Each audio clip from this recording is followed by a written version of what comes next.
Take command. I'm Craig Hoffman. That is Logan Paulson. Let's go 2 more questions in this mailbag, Logan.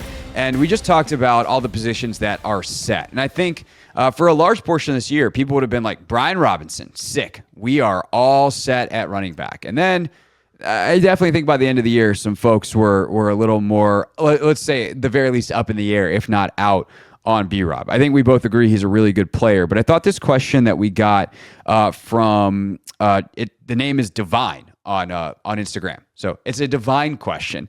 Hey, Craig, love the show. Thanks, Divine. I was just curious about your thoughts on the running back position. Brian Robinson would be cool in a David Montgomery role, but we already have Eckler. So would it be worth just letting him walk?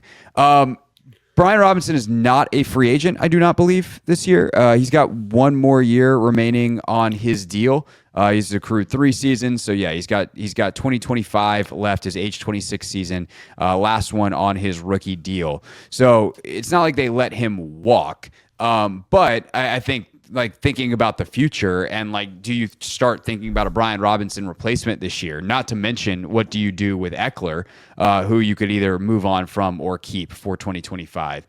I do think is a fascinating thing, and I think that we saw, obviously with the Eagles, how much an impact running back can have, how much of Baltimore a truly impact. Detroit with Jahmyr Gibbs, and Montgomery's a good player. But how do you think that Adam and the staff and Cliff and Anthony Lynn, all of them, screw that. How are you thinking about the running back room this offseason? Yeah, so I think a lot of fans now are kind of like in this, we need an elite playmaker at the running back position because of the teams you just mentioned. But I also think it's important to understand the context that supports the running back, right? Those are some of the best offenses and offensive lines in football, and they really are the cherry on top for some of those elite offensive line group, or for some of those elite offenses, right? It's the thing that takes San Francisco from a top 10 group to a top 5 group. Same thing with Baltimore. Same thing with Detroit. Same thing with Philly, right? And so obviously, like, you want a game-changing player at every position. However, like we just talked about with kind of cultivating the roster, is that a top priority for this staff? Is that the thing that's going to take them from a top, what were they, top 8 offense to a top 5 offense this year? I'm not sure, and I think that's something that's important to understand because of the offensive line stuff. Like when you look at Saquon Barkley and look at his career in New York, he is the same player in Philly. He's exactly the same. But what's the different variable is the offensive line and the offense in general support a higher level of production from that player. So my question to this person would be, like, where do you think we're at in terms of can an offense support that type of player? I don't think we're there yet. Now, I would probably bet my house. Saquon Barkley, I believe the number was he had 1,300 yards before contact this season. Right, which is insane, right? It's an insane number. That's like astronomically insane. However, despite me saying that, I would probably bet my house that they draft a running back this year. Not because I think that they are mad at B-Rob or Eckler or anything like that. It's just a really hyper-talented group of running backs this year. They're going to be great value probably in the 3rd round. You can get a difference maker at the position, a guy that maybe is not Jahmyr Gibbs, right? If you're drafting Jahmyr Gibbs, you probably take him in the 1st round. Bijan Robinson in the 1st round. Who's the kid from Boise State? Genty, yeah. Yeah, he's in the 1st round. He's special, right? But there are special running backs in this class, so maybe you take a shot on one and you upgrade the position. And I think that's totally reasonable given how talented the group of running backs is in this class. And I think it's probably something they should do because, again, it's one of those positions with B-Rob on an expiring contract in a year, right? Austin Eckler not coming back as of right now. Like, we talk about infusing this thing with talent. In this draft class, that would be an easy way to infuse with a draft pick that has a kind of moderate value. Late 2nd round pick, late 3rd round pick, compensatory pick, that type of thing would allow you to, again, influx the position, that position group with talent. So just to clean up on the contracts, Eckler does have 1 more year. He's got 1 point, if you cut him, 1.5 in dead money, but you save 3.4. So and I think he deserves to be back. Like, I'm just saying, like, I think if you want, I think either if you brought both of them, they probably should have both of them back. And I think they are both under contract, correct? Right? Yes. Both of them? Yeah. Right? So that's fine. But I want to increase the talent, increase the competition in the room. Yes. Yeah. 100%. I would 100% just say we're going to bring both guys back. I would draft someone this year, see how that guy does. Because next year, Like, that's where the question becomes, right? And maybe they redo Austin's contract to give him, tack on another year, change the cap number, save a little bit. I mean, it's not like there's a ton of money here that you're talking about. So, and it's not like they necessarily need an extra million, right? But I think that next year, like, you're probably not paying B-Rob. And I hate that because, Brian's obviously been through a lot here and has done a good job. He's worked really hard, but why would, like, you can find another Brian Robinson level running back in the draft. That's just the way the running back position is. This is why, unless you're getting the elite guys, like the don't pay running backs thing is still true, because there's the amount of, I don't want to call them replacement level. I guess here's how I would phrase it, right? A replacement level running back, that's a really good running back. Right. Like, that's a good player. And so there's just a high volume of them. Then there's another guy or another tier of guy that's like, I can design my offense around this guy. That guy is worth paying. That guy is Saquon Barkley. That guy is Jahmyr Gibbs. That guy is Derrick Henry. And so Brian Robinson is a very good back in a league where there's a ton of good backs. He also is not particularly versatile, so it's not like you're missing out on some really special pass protector, some really special pass catcher. He's a very good NFL running back, and we see the difference when he's in there and the vision that he has and how he can make some of these runs come alive. But I think you can probably find another one. And whether you go that route in this draft or you go more of the future Austin Eckler replacement in this draft, I think is interesting. But I tend to agree with you. Like, get one this year, and then after the season, like if B-Rob is going to come back on a fairly small potatoes deal, okay, or you go out and find someone else, whether it's in free agency or the draft next year. But I don't want to have to replace my entire running back room in the free agency draft of 2026. And it kind of goes back to the other conversation we had about positions that are set, right? Everyone is looking for solid, like get on base at every position, right? And I think we feel good about some of the players. Maybe instead of get on base, there's a couple doubles and triples in there, guys you feel really good about.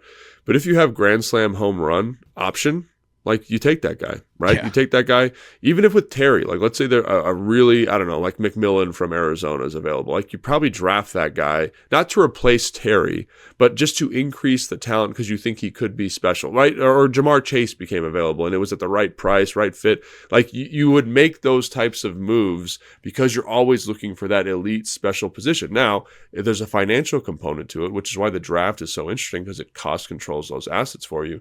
But that's kind of what I'm saying is, if there's a special free safety, if there's a special center, if there's a special insert your person here and you're picking at 29, you're like, we think he's the next thing, take him. It's the same thing with running back, right? It's the same thing. You're just looking for that next step up, that next influx of talent, because it's relatively easy in the NFL, to your point, to find solid, right? It's relatively easy to find that. But if there's a special opportunity, you have to take that opportunity. I think that's what we're kind of alluding to here. Yeah, and the last thing I'll say about this too is, this is the beauty of how Dan runs the building, is ultimately, like, Brian Robinson, let's say they draft a rookie running back and they're like, we're going to compete. What's B-Rob supposed to say? I've been here. I've been through this. It's my job. I earned it. Like, nah, dude, compete. Like, have you been paying attention? And, that tells you what kind of competitor you are. Because if they bring in some rookie at wide receiver who's super talented, Terry's going to welcome him into the room, say, how can you help us win? And also, you're not good enough to take my job. And he's going to compete, and Terry's probably going to win that competition for now. And that's the beautiful thing about roster construction, is if you've got the right guys, that competition raises everybody, which is what you're talking about. And I think that's why, like, yes, you just want to be more talented. And that's, again, I keep going back to that. Like, no one's really set. Like, no one's got a safe deal. There are guys financially that it makes sense to keep in the role. They played well. But if there's someone that's a baller, get them in there, get everybody competing, get everybody better. That seems like the right solution to me. And then, can you find creative ways to get multiple guys? If you have two good guys, how do you get them both on the field or use them in their strength, their particular strengths? So, like, that's coaching, baby. All right. Last but not least, we got a couple of different questions about the run defense. The one that I'm going to choose to read was an email that I got. You can go to hoffmanshow.com, use the contact link to get to email me. This one from Thomas. Our Commanders run D baffled me all season long, so I sorted PFF player rankings by snap counts and then looked for bad run defense grades. That's one way to do it, Logan. He said, I was surprised to learn that Noah, Dorrance, and Duran were the culprits for our run defense problems. Does that poor run defense for those players show up when you watch the All-22? If so, does Duran plus the 25 first round and 26 second for Myles Garrett make sense? Seems like it would kill two birds with one stone. Thanks for reading. Love the show. Fills a void for football nerds like me. A couple things that I will caveat here. Just because PFF gave someone a bad run grade, I am not willing to say that then goes as the bad run defense was their fault. There's a lot of factors that goes into it, which to Thomas's question is like, does that show up on the All-22? So he's really kind of asking, how much validity is it to some of those guys? The other part, we've talked about Myles Garrett already on the show. We will probably talk about Myles Garrett again. I think we both, with all due respect to Daron Payne, if you told me it's the 29th pick, Daron Payne, and next year's second, Myles Garrett is a Commander yesterday. Yeah. No, I agree with that. I think, and it's not a knock on Daron. It's just, I think it's more of a testament to what we think of Myles Garrett. But in answer to the run fit question, so this is something that I am trying to learn a little bit more about is run fits from different coverages, specifically from the too high stuff. So I actually had a meeting, and I'm going to have more meetings with former defensive coaches in the NFL to talk about how they do this. And it's, if any of them want to have that meeting into a microphone, you let me know and we can get that scheduled.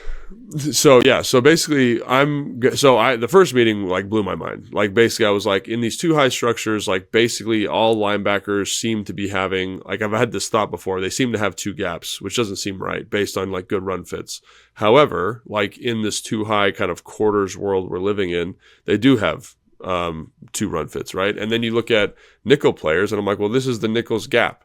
But that actually changes based on the position of the back. Like if the back's to you and to the tight end and the passing strength is away, then I'm not in the run fit because I have to defend the RPO. And that's one style of defense, right? So like understanding more nuanced approaches here with regards to run fits, who's in it, who's actually in it. Like they on the sheet, like he showed me the install sheet, when passing strength is away from the tight end and backs to the tight end side, the nickel is not in the run fit, which was surprising to me because I always thought he was a run fit player. So basically they're asking the two linebackers to play two gaps and the corner safety to come down and fit to the tight end side, right? So when I see those grades on PFF, just to give you some insight on how they do the grade, it's literally like someone who doesn't know usually that much about football, like they're an intern kind of level person, and they say, did you make the tackle? Do I think you should make the tackle? Do I think you're in the run fit? And it's a plus or a minus. Basically, that's all it is.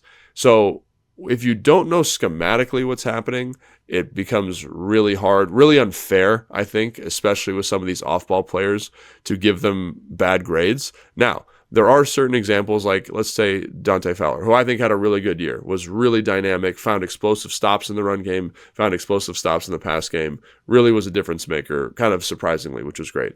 There are times where I'm like, I don't think you're in the right gap. Now, I'm going to reserve judgment and not going to crucify this guy yet, but there are times where I'm like, this is not the correct technique because I've seen another player play this run like this earlier in the season multiple times, and you're doing it this way, which is not correct. Like, so for example, because it's fresh in everybody's mind, like that big run that Saquon had in the championship game. Yeah, the first run of the game. He should play that up the field. That's your gap. Stay in your gap. When you spin back out, you pick Bobby Wagner, who's the free player to the ball. That to me, like, I'd have to talk to him to confirm for sure, but that seems like a wrong play because the next time they run it, Dorrance Armstrong plays up the field like he's supposed to do. Bobby Wagner plays over the top and makes the tackle. So I'm going to assume that that's incorrect, right?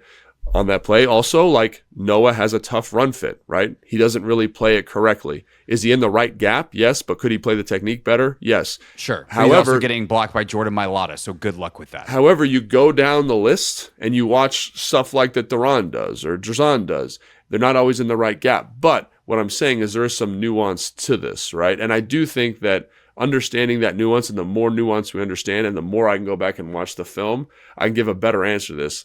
But at super incredibly high level, I think one of the reasons they had a hard time stopping the run this year is because of poor run fits. Now, I need to learn more about the defense to give you a definitive whether or not that's true. Excellent. And we will check back with Professor Paulson later in the offseason.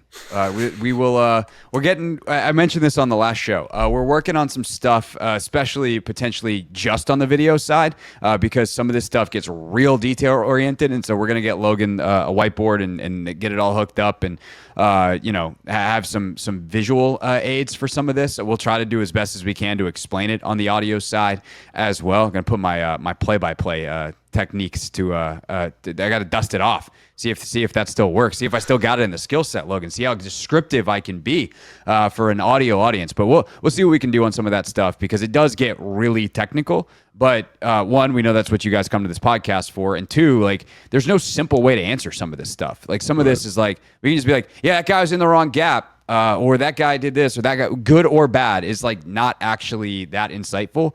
And it also is sometimes pretty muddy to figure out what's good and what's bad. So we will definitely revisit this question. We keep getting it.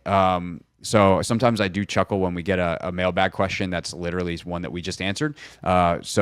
But this one is one where I think people are just like searching for more, finding different ways to ask it, to search for more information, because there's a lot of information that we need to try to get them to adequately answer what happened to the Commanders' run defense in 2024. That's enough questions answered for one show, though. If you would like to get some more in, we're going to do another mailbag early next week, so you can shoot us questions the following ways. You can hit Logan on Instagram at Logan_Paulson82. You can go directly to me on Instagram at Hoffman.sports. That's at Hoffman.sports on Instagram.